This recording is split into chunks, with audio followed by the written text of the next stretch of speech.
This morning we conclude the reading of this section from the book of Ezra in the lectionary cycle at this time.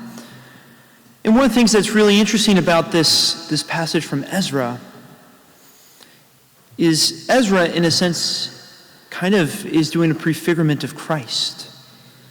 Because what is he doing in the beginning of this passage? He takes on the blame of his brothers and sisters in Israel for their wicked deeds against the Lord and their failure to turn to him. Those of us who are entrusted with leadership, especially in whatever roles we have, and even just by virtue by our baptism, we're priests, prophets, and kings. We're called to take on a yoke of leadership some of us are not necessarily administrative leaders, but leaders by example of what we do.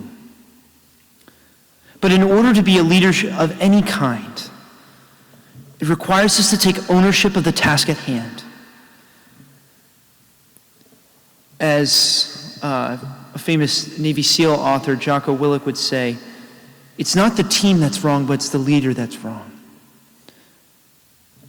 We have to take ownership and responsibility as leaders, whatever level we're at, to take responsibility of our own actions, our own lives. And once we do that, we're able to move forward and to progress.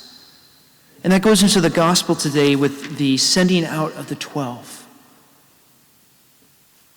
Jesus is telling them that he is giving them power and authority over all demons and to cure diseases. He's giving them ownership of the mission that he has given them, He has given them that ability to take ownership as well.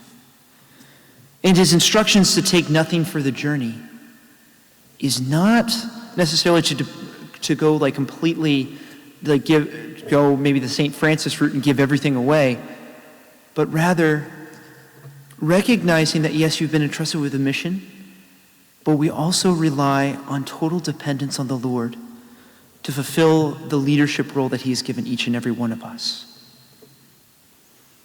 It begins with our ownership and our acceptance of that reality.